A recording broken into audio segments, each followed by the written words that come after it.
Well, hello and welcome to the Tennis Podcast, coming to you from Melbourne Park at the very civilised hour of 11 p.m. All matches having finished for the day, thanks to, frankly, a lot of absolute thrashings on the show courts in today's fourth round matches.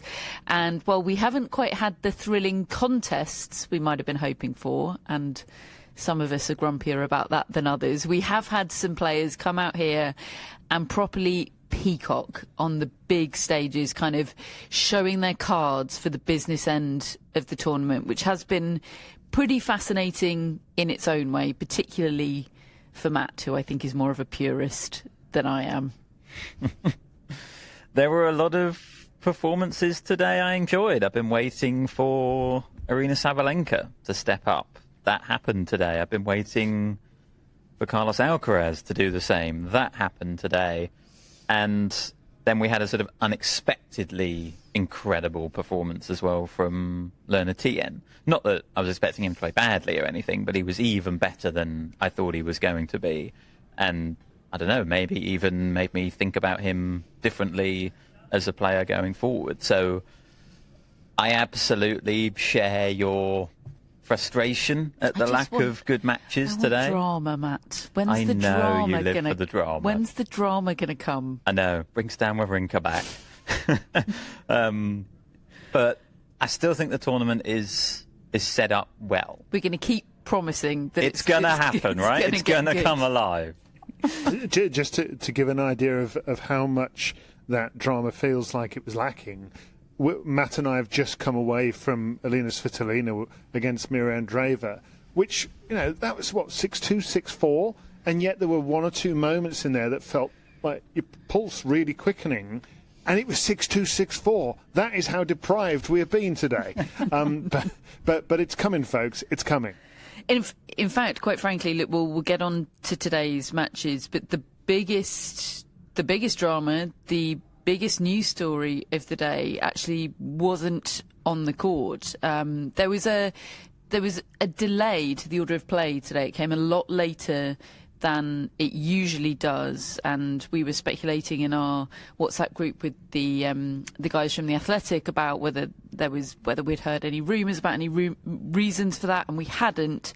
But then early evening this evening, we got the really unexpected news that Jakub Mensik was withdrawing from the tournament ahead of his fourth round match scheduled for tomorrow against Novak Djokovic, and that explained a lot of things about both the delay in the schedule and the way the schedule is configured, which we'll come on to in part 3 when we talk through tomorrow's order of play. He said, Mensik, and it's clearly a devastating decision for him, that an abdominal strain has progressed over his last matches, and he's unable to compete properly tomorrow. And that means that Novak Djokovic, 38-year-old Novak Djokovic, who is 3 straight sets wins out of 3, as we were discussing yesterday, now gets 3 days off ahead of a quarter-final with either Lorenzo Musetti or Taylor Fritz. It is another absolutely enormous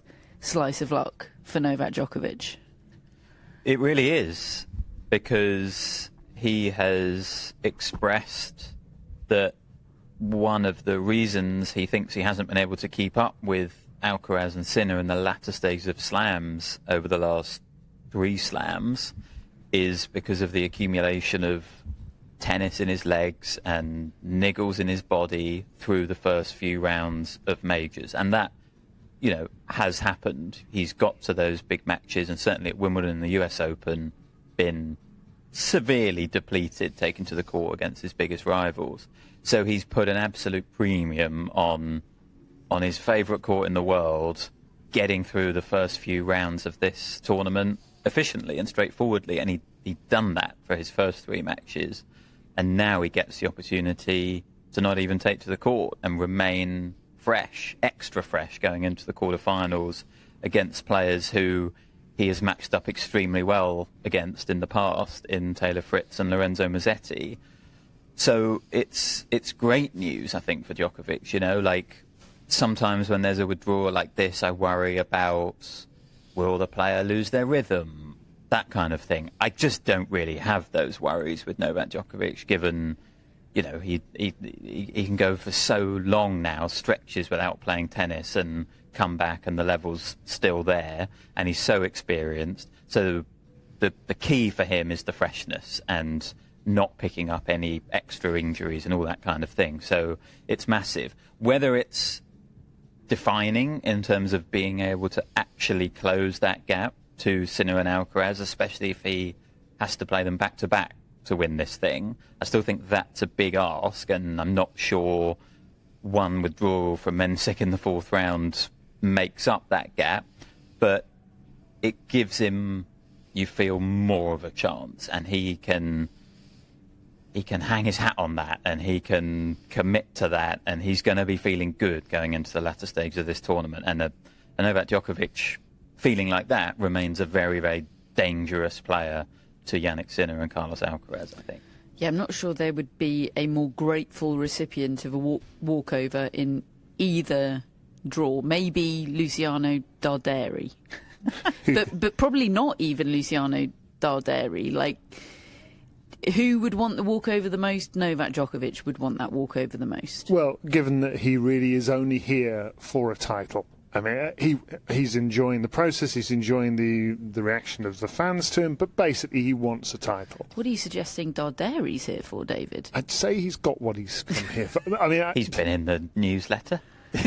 And listen, I'm sure he's already done incredibly well. Did you see him cramp on live TV, by the way, the other day? He was in an interview. Yes, he was in an interview, on a panel interview in a studio, and the poor guy had to stand up and try to stretch out a cramp whilst talking. But he's done incredibly well to get to the last 16. He's not a player I expected to be there. He is ranked, 22nd seed, so he's a very good player. Obviously, I'm sure he would have a walkover against Sinner, even though he'd rather beat him. But at the same time, I think if he loses to Jannik Sinner, he goes home feeling pretty good about his tournament still. Whereas Novak Djokovic, anything other than winning this title is not going to be enough. And I would remind you, aside from the freshness, which I do think is absolutely key if he's going to win this thing, it's Australia. Let's not forget this is Melbourne. And I know he hasn't won it the last 2 years, but he's actually only had one bad performance probably in the last 15 years. And that was against Sinner in the final 2 years ago, or a semi-final rather. He beat Alcaraz here last year, and then he was injured. And he lost a set to Zverev and had to pull the cord. So, level-wise, he believes, I think, that this is his best possible chance anyway, as a tournament that he's won 10 times. Plus, he's fresh now. It's not going to get any better than this. This is as good as it gets for Novak Djokovic in terms of chances of winning major number 25. The problem is that, well, first and foremost, he's in Jannik Sinner's half of the draw. He would be his semi-final opponent. And Carlos Alcaraz today, Matt, looked supreme. We were talking after his last victory that he was really, really good. He's getting better as the tournament goes along. But this is not US Open form. Today looked like US Open form.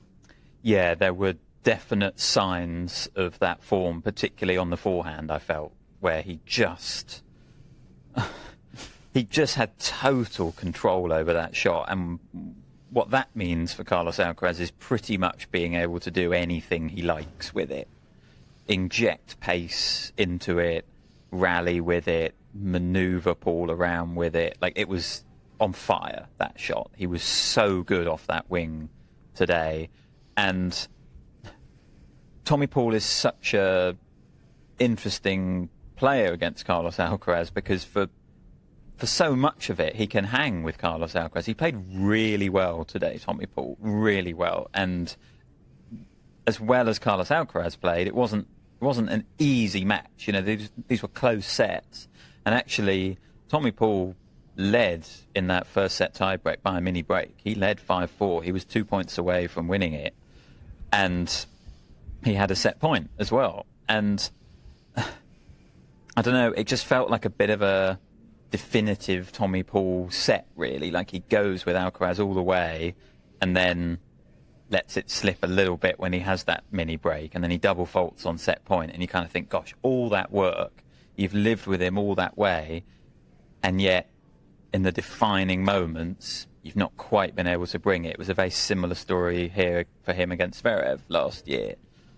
But that being said, Alcaraz was sublime today, and finally looked like the US Open Alcaraz. And I don't know, I just think that's, if we're talking about it in a Novak Djokovic sense, I think that'd be bad news for Novak Djokovic, because this level today, Djokovic would have to go some to beat him over 5 sets if he's also had to go through Jannik Sinner as well. Like, that task remains extremely difficult for Djokovic, I think, as great as he is on this court, as David has rightly said. It was interesting to me how demoralised Tommy Paul sounded after that match today, because I agree with you, I thought he played really well, and I didn't learn anything new about Tommy Paul, but he lived up to sort of the best of what I think about Tommy Paul. It was very respectable scoreline, 7-6, 6-4, 7-5. He brought out the best in Carlos Alcaraz, and yet these guys know that matching their level is just not within their grasp, no matter what they do, unless they're way off their game. And that must be such a difficult reality to cope with as an athlete, where delusion is a healthy dose of delusion is an important part of an athlete's mindset, right? I suppose sort of delusion might be a negative way of putting it, but believing anything's possible. They've got to believe it is possible. That's when you're sprinting up sand dunes with bricks on your back. I know they don't all do that, so that's what Andre Agassi used to do, isn't it, in the desert? But when they're doing whatever their version of that is, you've got to believe that it's because anything could be possible, and they know that it's not. While Carlos Alcaraz and Jannik Sinner are in the draw and on 2 legs. Now, things can happen. We saw that yesterday with Jannik Sinner.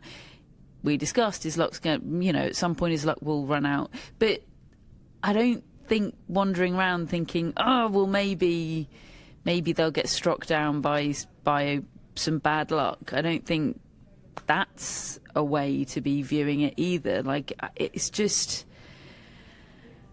It's a tough spot for the best of the rest to be in.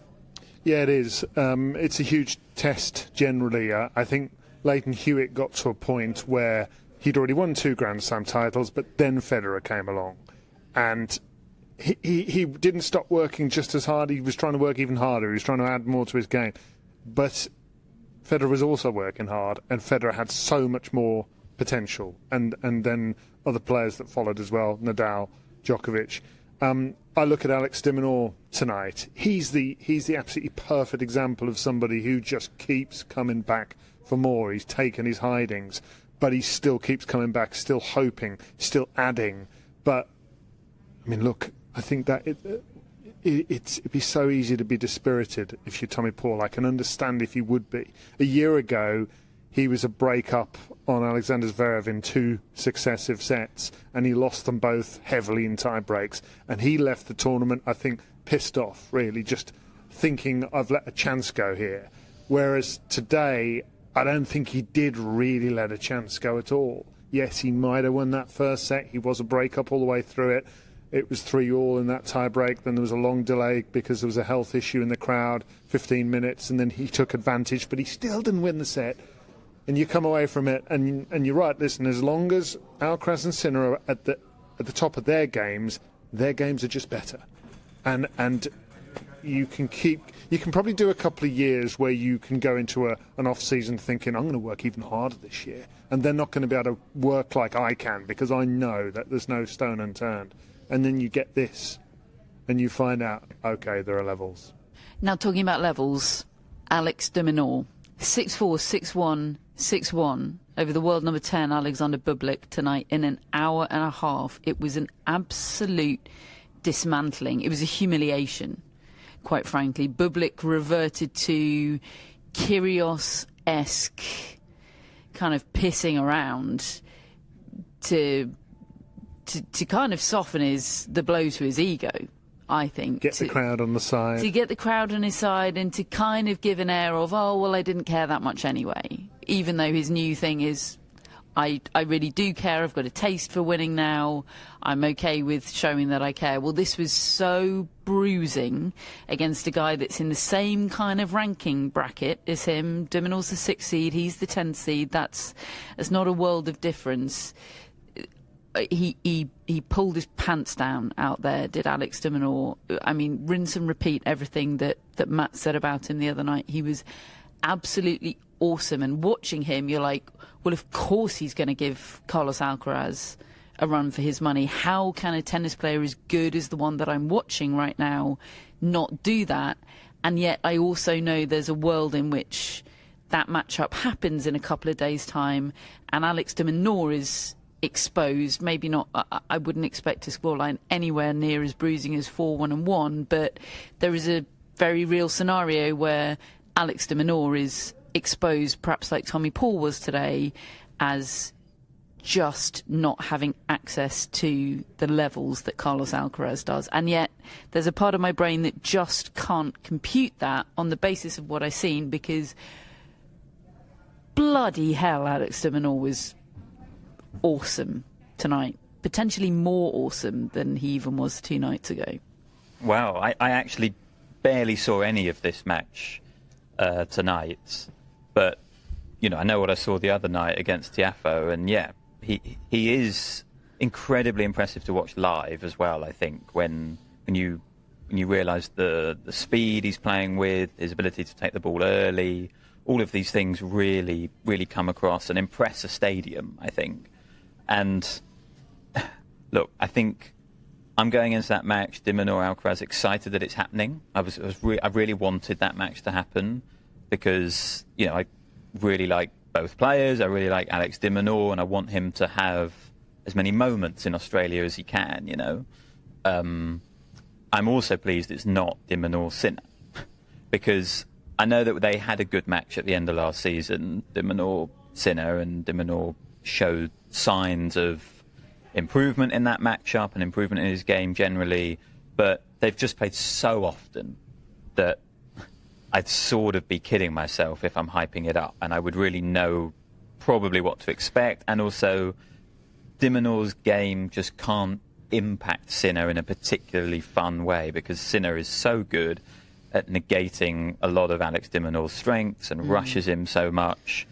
But I do feel like against Alcaraz, they've not played as much, and I still feel like what de Minaur does well can hurt Alcaraz, rushing him, using his speed, moving with him, kind of in much the same way that Tommy Paul can hurt Carlos Alcaraz, frankly. I also think de Minaur's steelier in the big moments than Tommy Paul is. So I do have some hope for the matchup, and I think it will be exciting for the crowd, So I'm pleased that the draw has fallen like this. Ultimately, I agree with you. I think we will end up thinking, wow, Carlos Alcaraz is incredible because he's managed to beat Alex de Minaur, and he's incredible. But of course, the other element to that match is the conditions on Tuesday. It is going to be boiling hot on Tuesday, even hotter than we had yesterday. But I think most likely it ends up an indoor match. I should think they want this at 7 p.m. And the 7 p.m. match the other day was Djokovic Van der Zandschulp, and that ended up indoors. I suspect if the weather forecast holds, the heat index will still be at 5.0 around that time. And Alcaraz has never played an indoor match here. Certainly he doesn't think he's ever played an indoor match here, so if he has, then he's forgotten it. Yeah. And look, Alcaraz was great indoors last season. Towards the back end of it, he won a title as well, didn't he? Beat de Minaur in that Rotterdam final. They also played indoors at the ATP finals, and Alcaraz won. So, but I think it was a tiebreak in that set. I think de Minaur might have got a set in the Rotterdam final. Like, he's pushed him in a way that he just hasn't really pushed Sinner. So I'm excited for it, but I do agree with your overall take about it's probably another one of those matches where we see the levels. I'm so relieved he's fallen in that Alcaraz quarter and not the Sinner quarter. Like, if we're going to have to see Djokovic Fritz in the quarterfinals, we shouldn't also have to see de Minaur Sinner, you know?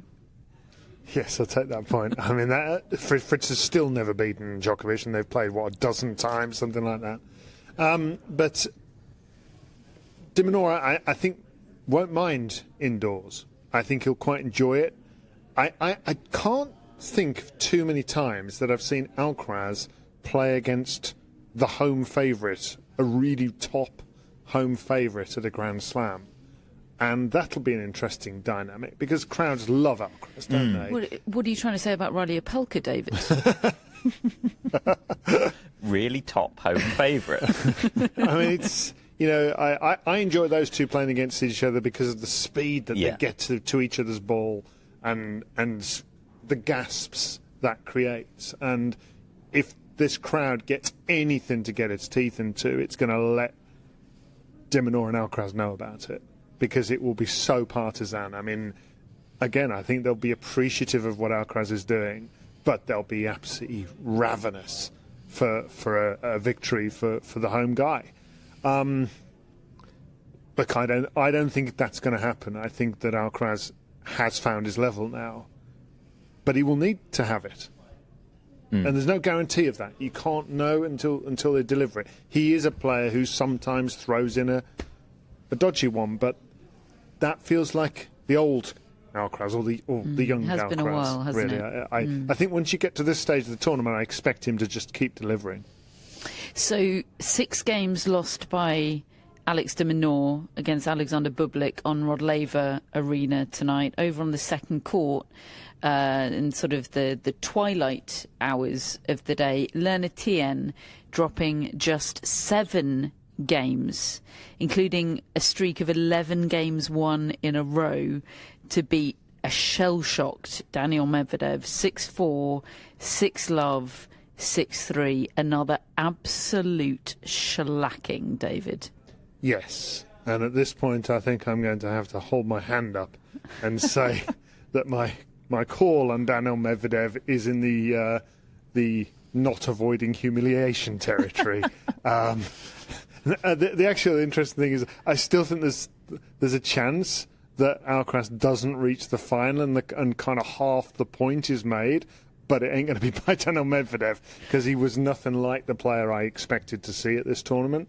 But I also was totally overwhelmed by how good Learner Tien was tonight. I didn't think he was that good. I didn't think he was capable of performances like that. Early on in the first set, Matt was jumping out of his chair because of some of the rallies, and said to me that you believe that Learner Tien is top 5 in the world from the baseline, which is a heck of a statement.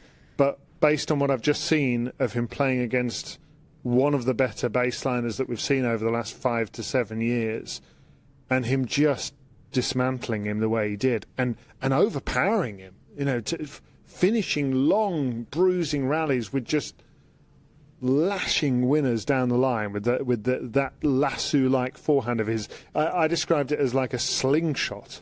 It just seems to have extra whip, and when it hits the ground, it bounds up as well. It's got often left to right curve that puts it just inside the sideline. But it feels like he's beefed up his game, and he's beefed up his confidence. And truthfully, I'm old enough to remember what Michael Chang was like, who's his coach these days. And when he won the French Open, he was a very different player to the player that he tried to become over the next 10 years, because he beefed up his game. He tried to play with a longer racket. He tried to hit winners when he'd been known as a baseliner. And honestly, that looks like what's happened here. It looks like he has got to Learner Tien and made him hit bigger and be more of a threat, because he used to just be a lovely choreographer almost from the baseline. Now he's a destroyer. Yeah, Medvedev was asked about this matchup, this rivalry with Learner Tien on the eve of the tournament at his pre-tournament press, because the draw had thrown up this possibility of the meeting in round 4, and Medvedev had, his face had lit up at the opportunity to talk about his rivalry with Learner Tien and the bizarre and thrilling matches that they'd had last year. And his words were, it's fun because neither of us can hit a winner. Well, my God, he must have been shocked by what he found out there today. I think he was, yeah. Yeah, life comes at you fast. Because the winners were flying past him, and yeah, like I've always rated Tien from the ground, but mostly I've rated him because of his control on the ball and his ability to not miss, to change direction so easily. He's so comfortable hitting the ball up the line off a cross-court ball. He's so comfortable off either wing. He can do that, changing the direction and the tempo of a rally and manipulating the ball. I'm sure these were all descriptions I've used before on the podcast to talk about Learner Tien, and in particular his matches against Medvedev. But I kind of agreed with Medvedev's analysis a few days ago. Like, yes, that has been the story of their matches. Neither of them have been able to hit winners past each other. That's why they've gone on so long. That's why we've ended up seeing both of them cramp in matches. That's why I promised my mum and dad a 5-setter today on the second court. Like, I thought this match was going to look similar to their previous matches, but it didn't. Tien outplayed him to a staggering degree, like right from the start. Broke him in the first game. Just totally imposed his power on him. And some of the stuff he was doing in that second set, 13 winners to 1 unforced error. The 4-love game started with a rally that, like, brought me and David out of our seats in the media centre, and got some funny looks from those around us who didn't happen to be watching that match at the time, thinking, what on earth are these two we ended up reacting on to? Other people's radio reports. Right. Always a fun moment. And it just left Medvedev looking desperate. After that incredible opening point of the 4-love game, he tried an underarm serve. And Tien was quick to it and whipped it up the line for a winner. So then he tried a serve from virtually in the tram lines, did Medvedev, and he won that point, but he won it only after Tien had hit the return round the net post. This was the kind of ridiculous stuff that he was doing, and you felt like it was entirely within himself. And maybe we'll see him play Zverev in the next round, and we'll realise that maybe actually he was totally peaking today. And Medvedev did say that in the press conference. As much as he praised him, he was impressed to an extraordinary level and thought, that might be as well as he plays in this tournament, because it was extraordinary. But it felt within himself because he's so unflappable, Tien. Like, I love drama. I do. I love players who get involved in dramatic matches, and you know exactly what they're feeling and thinking and all the show of it.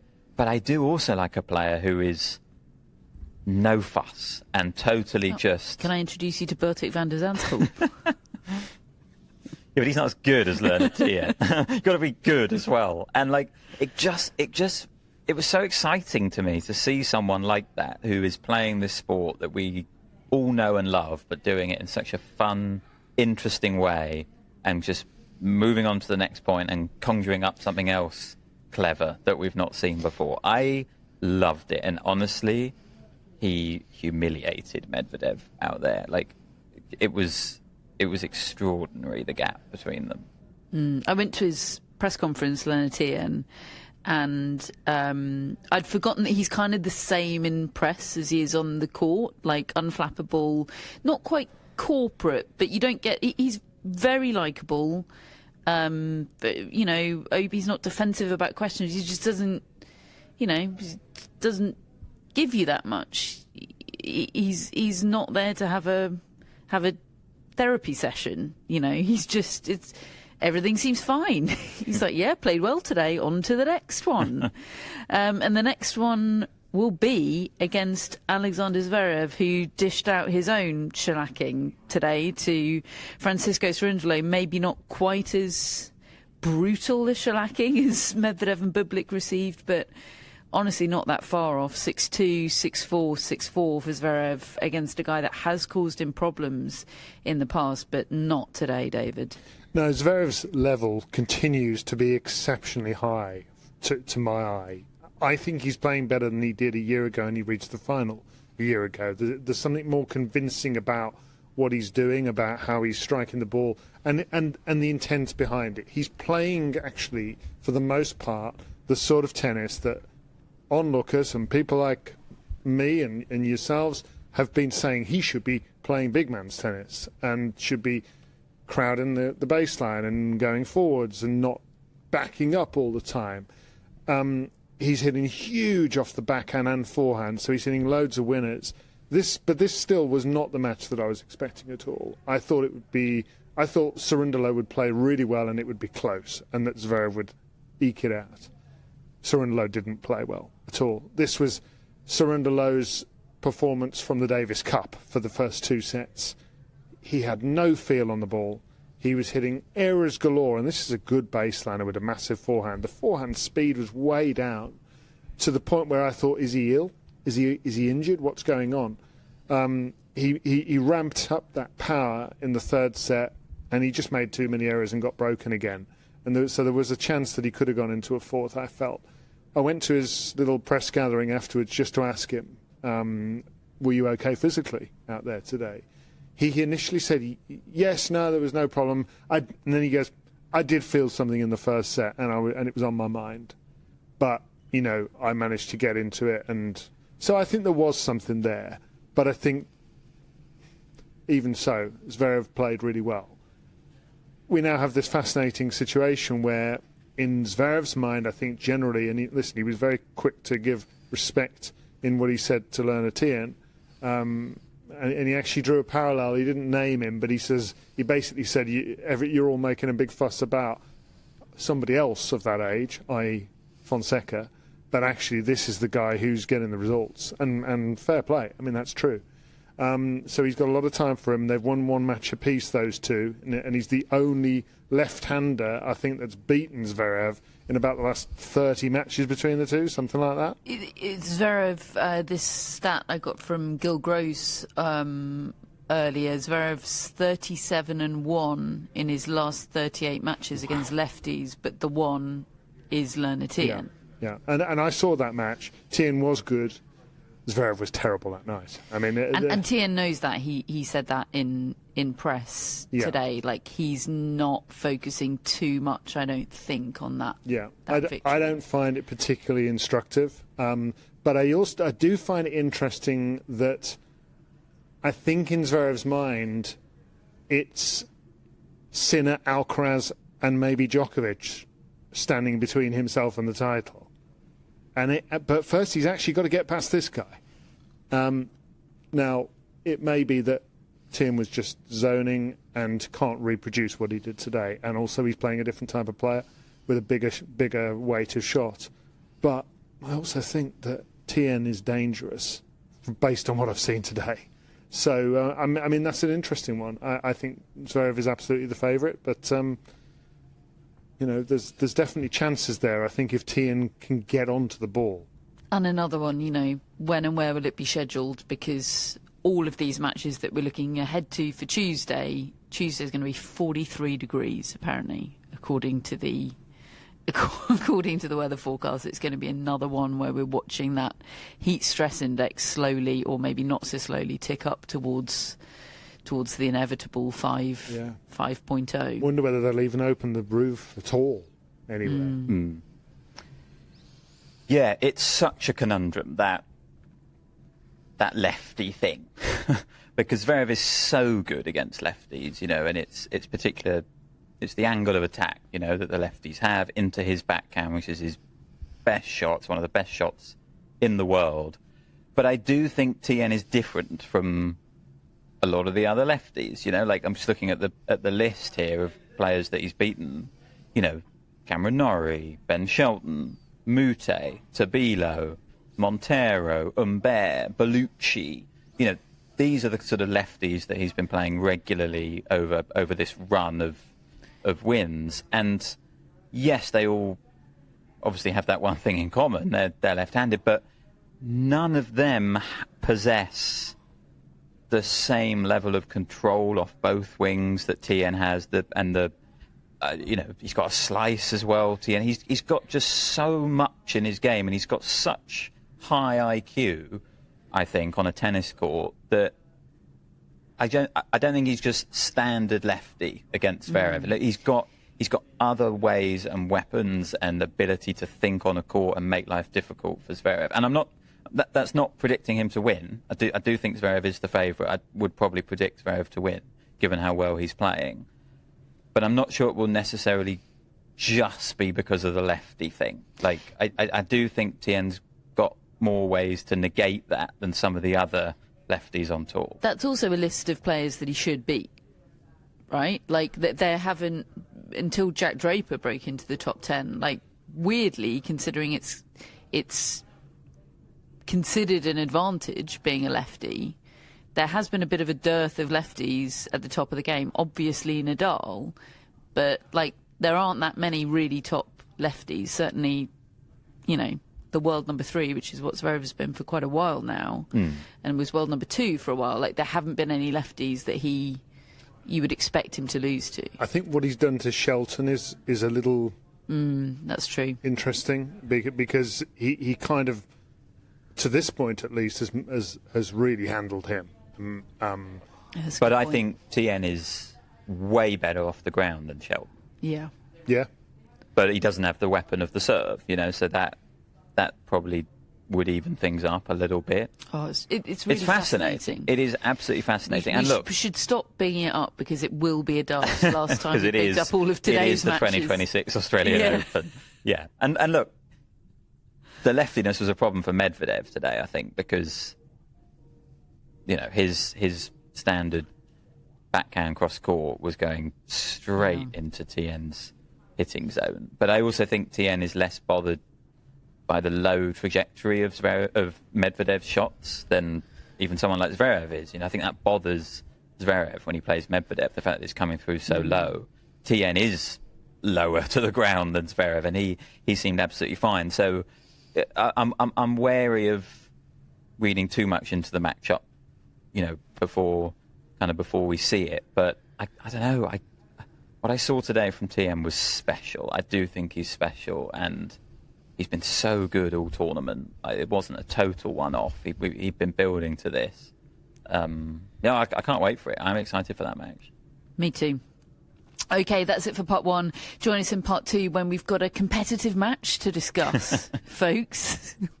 But first, of course, a word from our sponsors of this episode and every episode of the Tennis Podcast throughout the Australian Open. It is, of course, Steve Fergal's International Tennis Tours, the premium hospitality and experience provider. What do the lovely people that populate the welcome desk just outside this Creator Lounge think of us every night when they hear us do a chorus of premium hospitality and experience provider? They quickly type in toursfortennis.com/podcast. Steve Fergal's International Tennis Tours are, of course, also an official provider of ticket and travel packages for Roland Garros 2026. And that means that they offer tennis fans a trusted way to experience... How would you describe Roland Garros, David? Dreamy. To experience one of the most dreamy things, dreamy tournaments, dreamy fortnights that tennis has to offer. And Tennis Podcast listeners can save 10% on their Roland Garros ticket packages. So you can get official tickets and, if you want, access to premium hospitality options, all secured in the official way, giving you peace of mind, and you can get it all with 10% off. Just go to toursfortennis.com/podcast. That's tours, the number 4, tennis.com/podcast, and use the code PARIS10 to save 10%. Welcome back to part 2 of today's Tennis Podcast, where, as promised, we have a competitive match to talk about, folks. Woo. Coco Gauff and Karolina Muchova delivering the goods out on the second court today. Coco Gauff with the win, 6-1, 3-6, 6-3. I thought Coco Gauff was awesome today, but I was getting a coffee order for myself and Matt's parents from a robotic coffee barista during the second set, which she lost. So I am not the most thorough judge of this match today. You had a coffee from a robot? Yeah, there's a robotic barista in the Rod Laver Arena, and it was I could do a whole podcast on this if you like. It was a really... I've been to the future today, folks. Yeah, I've got a video of the robot arm doing the baristering and delivering the coffees. But anyway... Pop that on Insta. Yeah. It's sort of a bit scary, but also kind of great. That's the kind of thing they like, isn't it? Mm. Yeah, OK, I'll pop it on Insta. Coco Gauff, Matt. How good did you think she was today? Very good. Yeah, I really did. Interesting that, on the day of all the duds, this matchup actually turned out to be one of the more interesting and competitive ones that they'd had. It was the first time that they'd actually gone to a deciding set. And it didn't look likely, honestly, early on, because Gauff was so good in the opening stages, and you immediately saw the matchup problem that this is for Mukova. Her ability to construct points is almost second to none. Her ability to move opponents all over the court is almost second to none. And yet, Gauff can handle those things.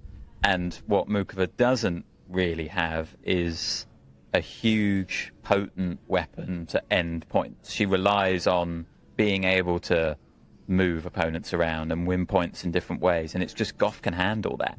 And in the opening stages, we saw it. Mukova was conjuring up brilliant stuff, but Gauff always had a response. There was 2 points back-to-back in Mukova's first service game, I think it was, where Gauff chased down a drop shot, got lobbed, and then hit this sort of hook forehand passing shot past Mukova at the net. And you thought, wow, like Mukova wins that point against everyone else in the draw. But Gauff's got the foot speed and the skills on the reach to come up with something like that. And then the very next point was a brilliant backhand passing shot from Gauff.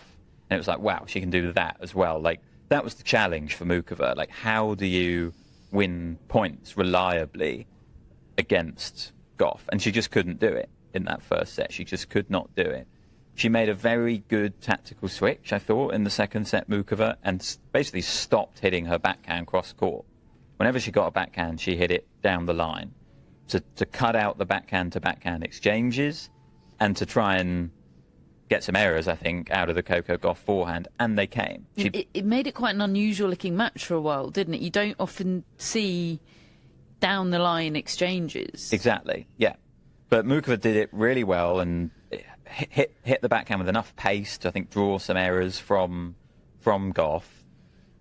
And it really worked. And then she started to hit with a lot more conviction, Mukova, a lot more. She'd come out, I think, unsure of how to play the match, but she committed to that tactic, played a really good second set, and Gauff's level did drop. But I think what Gauff then did in the third set was fascinating how they were responding to each other, was realising that actually she's just got to make that forehand when Mukova's hitting it down the line. Like, if she can then loop it a bit and push Mukova back, and that's all. That's going to be enough. She just needs to get that ball back, and she'd been missing quite a lot of them in the second set, but she corrected that in the third set, and the rallies became much more like they were in the opening set, and Gauff was able to use her all-court game and play really well. And unfortunately for Mukova, she had a series of points midway through the third set where she just totally lost her way and lost a break. She coughed up about 8 errors in a row,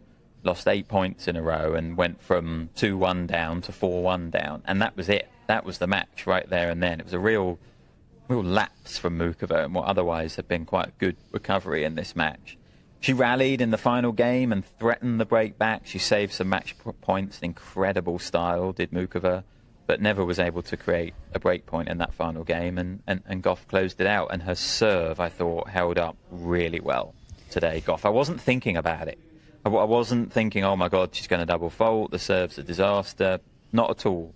She had a couple of double faults to get broken in the second set, but otherwise a very reliable serving day. She corrected on the forehand.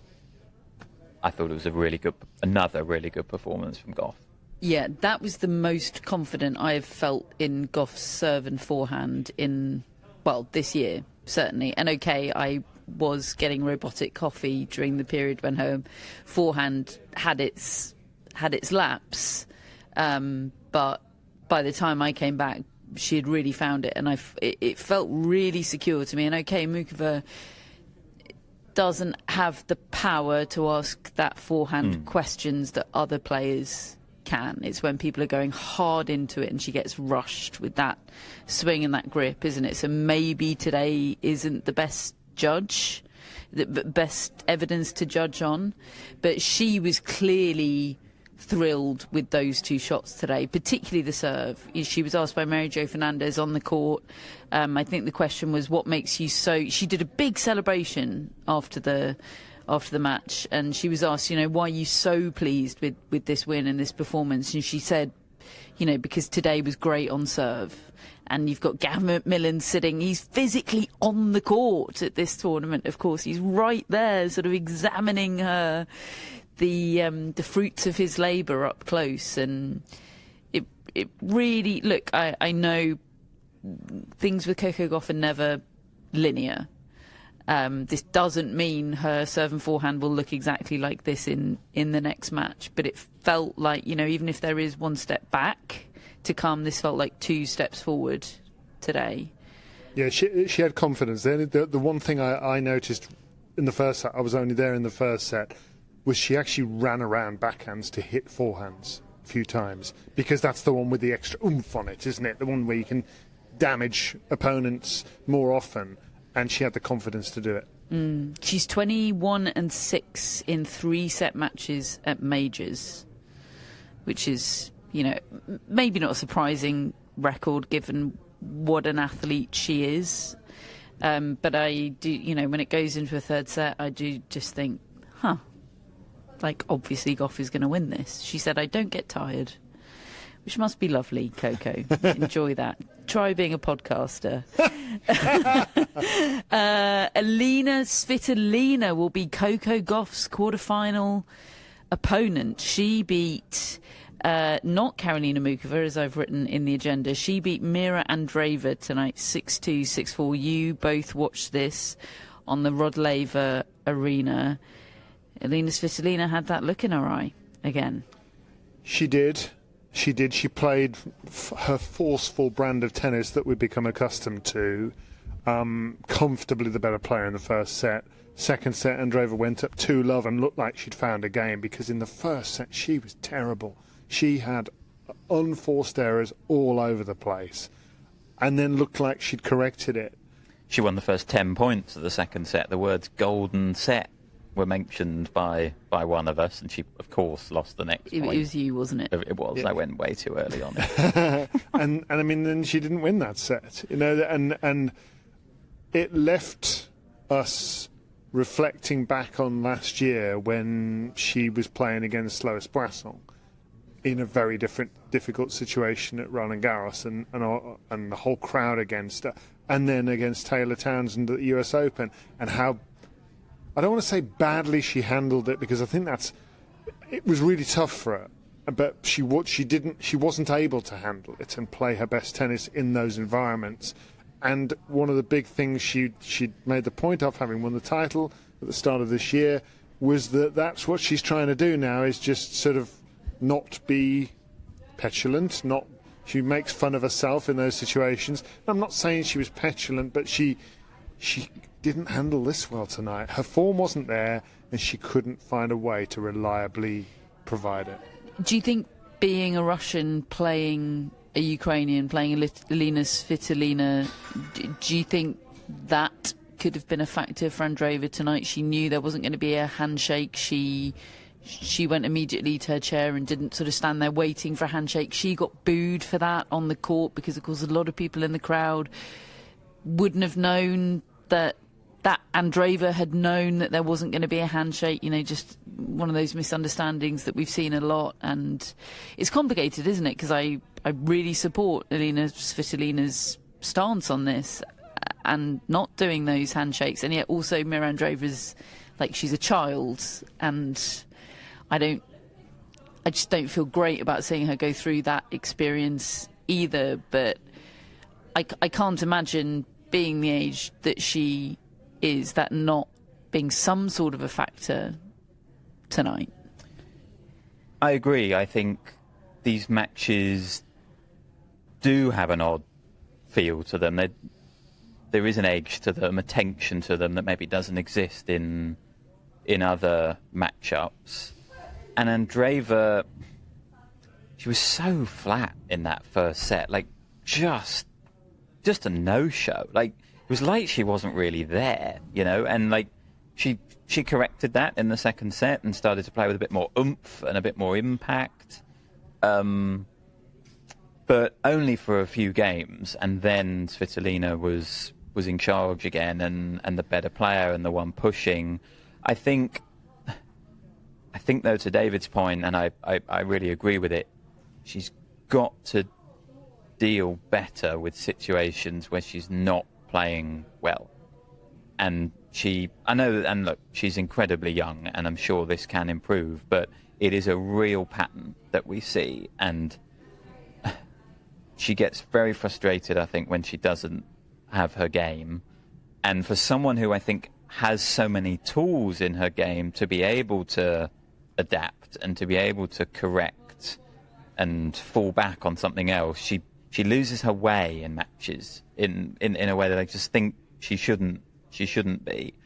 And that happened here, absolutely. Like, she was under pressure by Svitolina for sure in that final game, but she got frustrated, she sort of bounced her racket away, and that, I think, was the first moment the crowd sort of turned on her a little bit, and then ended up losing the match. And I think, in addition, the reason the crowd booed her was because there was, as you said, she just walked off. You know, like, there is a way I think you can handle those situations where you at least acknowledge your opponent, even if you're not shaking their hand because of the agreement that there is. And look, I don't want to slam Mirra Andreeva for doing that and just walking off, but I do think if she had acknowledged Svitolina, I think Svitolina would have acknowledged her at a distance, and maybe the crowd wouldn't have booed in the way they did. And I'm not excusing the crowd. If I'd been a fan, I certainly wouldn't have been booing her. But I think that was part of why they ended up booing her as well, rather than just the fact of no handshake. But yeah, there's a lot for Andreeva to still improve and grow at, and I think tonight did demonstrate that. But credit Svitolina as well. Like, there's an extra zip in her footwork in those latter stages when she's sensing that the match can go in her favour, and she's hitting her backhand line suddenly with a bit more power behind it, or she's getting the ball on her forehand and unloading and unleashing. And her record now at slams since she came back is incredible in terms of its consistency. She is reliably winning so many matches.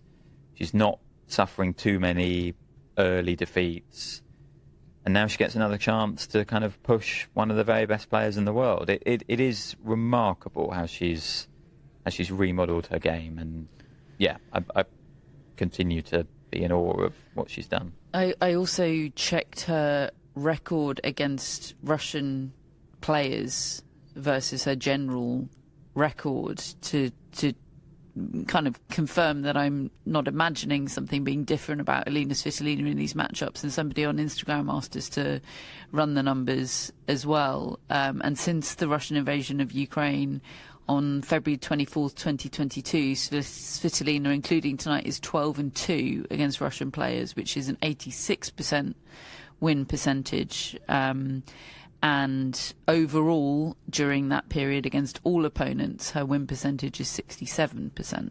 So it's it's a significant difference. So that's Svitolina Gauff set up for a couple of days' time. The other quarterfinal set up today. Well, Aryna Sabalenka, she has beaten Victoria Mboko today 6-2, 7-6. This got interesting for a period at the end of that second set, obviously until it went to a tie-break when the match instantly fell over because it's Aryna Sabalenka in a Grand Slam tie-break. But by and large, in this match, Aryna Sabalenka was absolutely unplayable. Yeah, as you know, I love this point of a Grand Slam when the very best players, particularly in this era, and I'm talking about Sinner, Alcaraz, Djokovic, Sabalenka, Swiatek when she's at her best, when they just arrive, when the real Grand Slam version of them enters the building, and you can kind of forget, and then suddenly you see this from Sabalenka, and you realise again there are levels, because Victoria Mboko was playing well, even in the first set that she got absolutely hammered.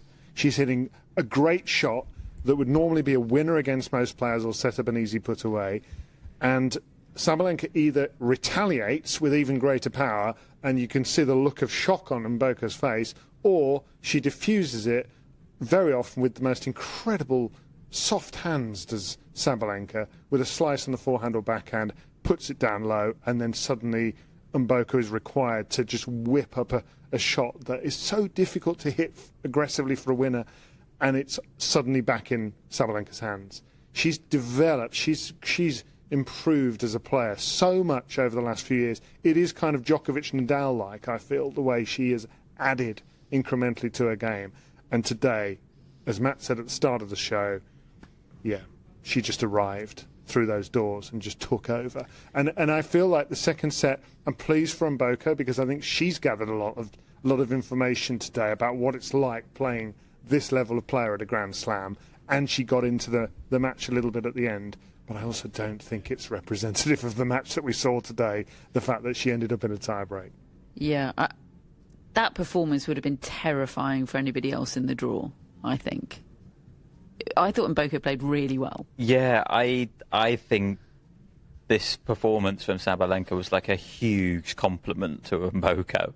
Like, because she'd been ragged, Sabalenka, in previous matches, and today she was awesome. Like, maybe I shouldn't be surprised by world number one plays tennis really well, but it will just always be amazing to me to see tennis played at that standard.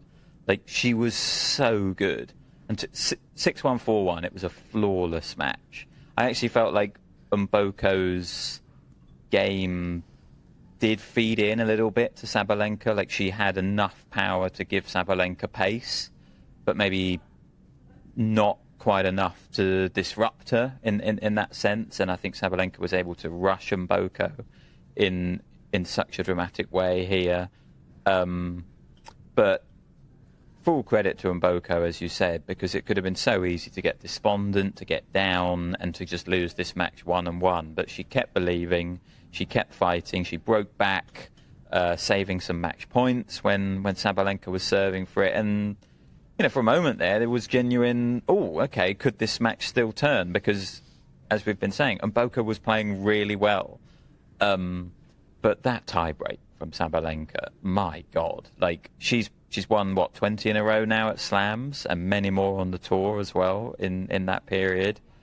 This might have been the best one. Like, it was extraordinary. The 5 winners to go 5-love up, a big serve for 6-love, and Charlie Accleshare made the point that this tiebreak streak is so impressive because so often it has required a reset from Sabalenka. She's very often had a set in her grasp, like she did today, let it go, and then needed to resort to a tiebreak. It was a similar story against Potapova the other day. And she's not letting the momentum of the set carry over into the tiebreak. She is resetting and stamping her authority on them. It's so impressive. And she now has the outright record at Grand Slams in the Open era for most tiebreaks won in a row, men or women, stealing Novak Djokovic's record, and I quite enjoyed his tweet to, I don't know, maybe it was to Sabalenka directly or to an account that posted about the streak I think anyway. It was to Roland Garros. Don't know why they're getting involved. Right. I think somebody aired the fact that his record had been broken, and he quipped, "I'm not happy about this." Yeah. I enjoyed it. It's also 13 consecutive Grand Slam quarterfinals for Sabalenka. Yeah, an incredible streak. And again, we talk about players who've transformed themselves or changed the stories of their careers. You know, what a long time ago it feels. And I mean, it kind of was now, but Sabalenka used to underperform in slams. She used to lose to Kaia Kanepi here, unable to serve. That was always the criticism of her, right? That she was dangerous on tour and then she'd come into a slam and wouldn't really perform. Well, she's totally upset-proofed her game. You cannot beat her in the early rounds. She's guaranteed to be there in the latter stages. Yeah, it's remarkable. Every time I, for whatever reason, am reminded of that Kanepi match, I think it must have been before the pandemic. It was very much not before the pandemic. It was very much post-pandemic. Right, so that's Sabalenka through to the quarterfinals, where she will face 18-year-old Iva Jovic, who delivered the biggest beatdown of the day, guys. 6-love, 6-1, 53 minutes, shortest match of the women's draw so far. Yulia Putintseva is thoroughly danced out of the Australian Open by a child. She did have the chance to do the funniest thing, didn't she, Yovic, and dance in celebration. Yeah, I mean, she's wow. A class act. she's a grown-up. She's unfortunately a class act. And boy, is she. I mean, I went to her press conference and she's like... She's really charming and impressive and not at all obnoxious, but like she could be, given how poised and comfortable she is speaking to a room full of strangers. She's like a theatre kid that's been primed for being famous for their whole lives, you know, like they were a child actor that was in adverts for, you know, kids things when they were 5 years old. Like, she's so poised and sure of herself and articulate and comfortable in ways that I can never understand or relate to, certainly for an 18-year-old, but it is incredibly impressive. And this is a player who, look, she only turned 18 last month, and she's like, yeah, this is a great run. Obviously, I'm chuffed to bits to be in the quarterfinals of the Australian Open, but like, this isn't out of nowhere. She's like, she's like, you know, I got to the final in, was it Auckland or Hobart? I get those confused. Hobart, yeah. So, yeah, but she had a decent run in Auckland as well. Yeah, had a run in Auckland. She pointed that out too. Got to the final in Hobart. She was like, this has been coming. My whole year's been good. Like, this is... I mean, maybe the specific results are in excess of what she was expecting, but she was expecting to be a much improved player this year as a result of the work she did in the off-season. She's obviously done serious strengthening and serious work on her game and physicality. And she's able to stand up to adult opposition now. There is no more adult opposition than the Aryna Sabalenka. I'm not sure anything can prepare you for that, but I did love that she wanted to face Sabalenka in the next round. Like, yeah. I love to hear that. And that's the thing I feel, no matter what, I hope for her sake she doesn't really get a heavy defeat that leaves you shell-shocked. Even that, though, I think would give her information, because she got one of those from Elena Rybakina a year ago. I know you asked her about that in the press conference.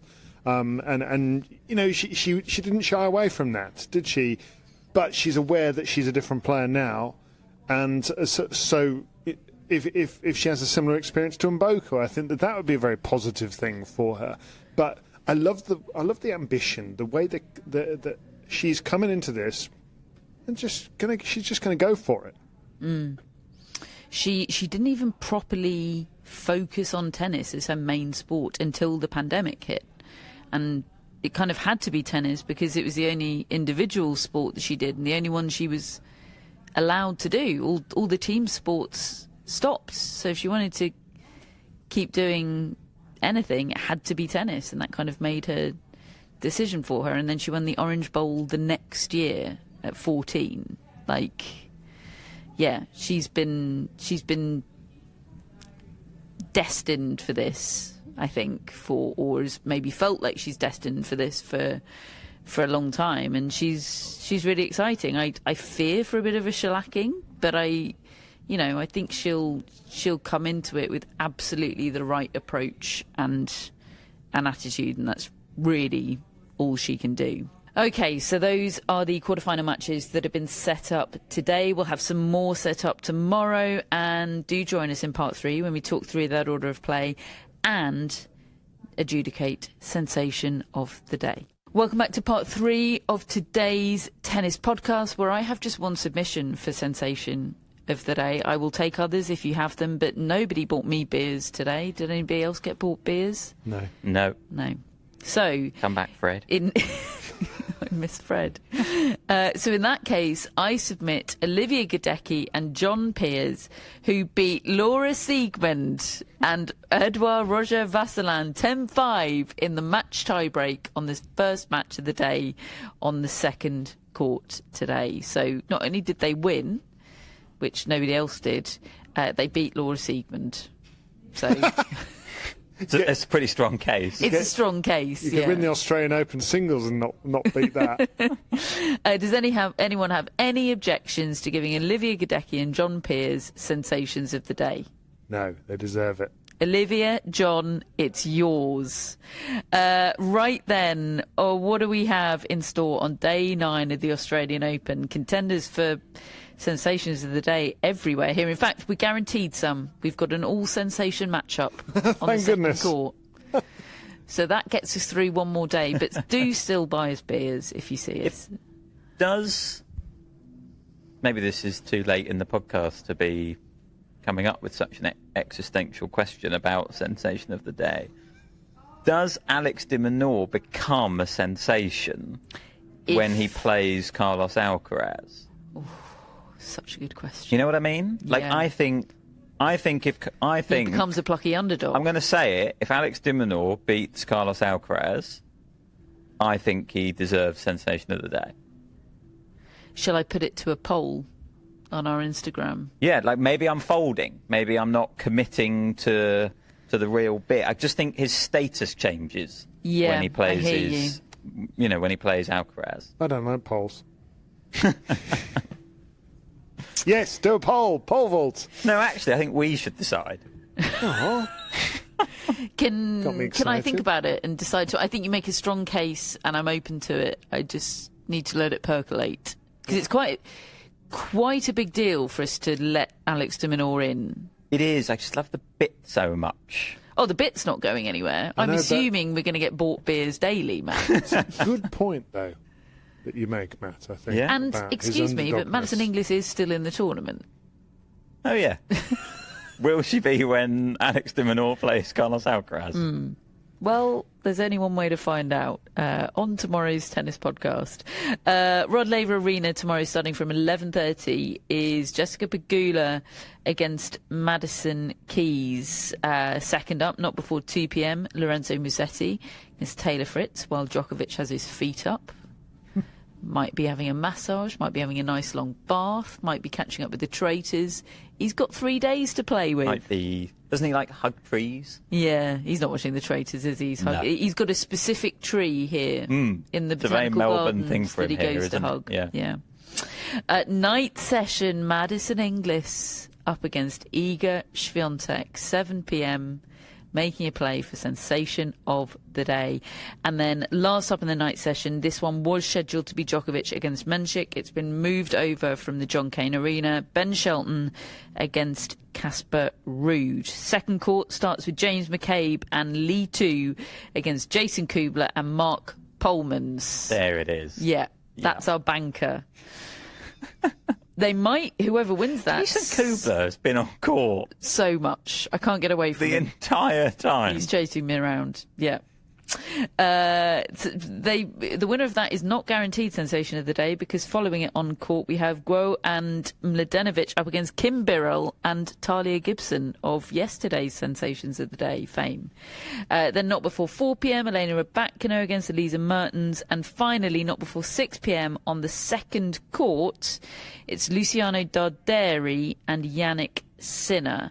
And we think Sinner being scheduled on the second court was something to do with the Djokovic situation and the knowing at the time of putting out the schedule there was a high risk of the Djokovic Mensik match not happening. I can't quite thought map the whole thing. Well, I would have thought that he would have been moved across if that was the case. I wonder whether it is... But tickets had already been sold at that point Right. for the second court with Sinner on the schedule, so I think that would have been tough. I mean, I'm sure he just has made a massive campaign to play in the evening, probably, but maybe he hasn't. Maybe. Although the forecast for tomorrow is okay. Yeah, it's around 30 Celsius, I think, which, in the heat of the day would be potentially tough for Sinner, but nowhere near as bad as the other day. Which leaves just one singles match on the John Cain Arena, and unfortunately for Matt, it's Amanda Anisimova against Wang Jinyu. Are you going to go? Who have I upset at Tennis Australia? The Amanda Anisimova Arena, that's its next name. This scheduling was a personal attack. Yeah, I'm going to go. I am going to be there. Of course I am. Having a bad time. Well, and you're going to bitch about it on the podcast later. That's what the people want. What if she loses? If she loses on the John Cain Arena. My God. Tune in to tomorrow's show, folks, to find out. Right. Hello to our lovely mascot, Gus, who I'm looking at a picture of sitting in front of some wine barrels, which is how she spends her day, being a wine dog. What a life. Thank you, lovely Gus. Hello to Maisie, hello to Bodie, hello to Roger. Of course, hello to our top folks and executive producers, Greg, Chris and Jeff. Let's have some shout-outs, Matt. We have V. Ellickson. V. Hi, V. They are from Washington State. Ah. And they say, I've been an avid listener of the pod since 2018. And you've been instrumental in deepening my understanding and appreciation for tennis, both as a sport and as a medium for viewing and thinking about the world at large. Oh, V. I really like that. Thank you. Lovely. Washington State, home of the Seahawks, David. I know. I'm wearing my Seahawks top right now. Big day for David tomorrow. What time's the game? I think local time here, it's noon. So 12 o'clock, and I'll be ready. I'll be sort of double screening Madison Keys and Jessica Pegula with the Seahawks against the Rams. All while Matt is en route to the John Cain Arena. After playing tennis with Simon Briggs. Lots is happening tomorrow. That's where the real action is. Hey, Matt needs the practice. He's got something to get ready for. More on that tomorrow. Thank you, V. That's lovely. We've also got Bridget Robinson. Hello, Bridget. Hi, Bridget. Who is currently in Halifax, Nova Scotia. Wow. And says, I've been listening to the podcast since close to its start. Certainly since the days of David and Catherine recording in the Putney Exchange. Hey! Oh, the good old days. Well, I imagine Bridget is sad to see Victoria Mboko go out of the tournament today. But generally, Bridget, the future is very bright for you with Mboko, I would say. Tennis Bridgets. Bridget's come up with the only tennis-adjacent Bridget of which I know is Bridget Wilson-Sampras. Oh, yes. very good. Very I good. think that's a great submission. Yes, well Me done, too. Bridget. Well done, Bridget. You can come again. And finally, we have Natalie Howin, Oh, hello, Natalie. Hi, Natalie. who is currently living in London, but from Sydney. Yes, We know Natalie. We know Natalie. We met Natalie at our Melbourne live show last year, and we chatted to her afterwards, and she told me she was moving to London in the spring, and did I have any advice for her? And she's met Billie Jean. She's been for a walk in Wimbledon Common. My advice for moving to London was just meet Billie Jean. It's the best thing London's got going for Always it. worse when I go down there. So yeah, Natalie, we love Natalie. And she inadvertently almost did the calendar fan slam last year, only missing out on the US Open because she'd planned a trip to Croatia already. Well, that was a good idea. Always a good idea. I can Natalie, see why David loves it so much. Oh. Yes, Natalie. Absolutely right. Natalie, like Natalie Tozier, coach of Victoria Mboko. Or Deshi. Or Deshi, yeah. Lots of French Natalies. Natalie, thank you ever so much for being a friend of the pod. Natalie's a big barger. If you'd like to become a friend of the pod and get access to the barge, our exclusive community platform for talking about tennis with like-minded people in a safe space, then the link is in our show notes. You also get ad-free listening. You get access to all of our bonus episodes. We'll be doing an Australian Open review show with contributions from some incredible people. That'll be coming just a few days after this Grand Slam and every Grand Slam to help you get through the come down period. So the link will be in our show notes if you'd like to become a friend. We are part of the Athletic Podcast Network. We will be back tomorrow to tell you about Matt's intrepid adventure to the John Cain Arena. Thank you for listening. We'll speak to you then.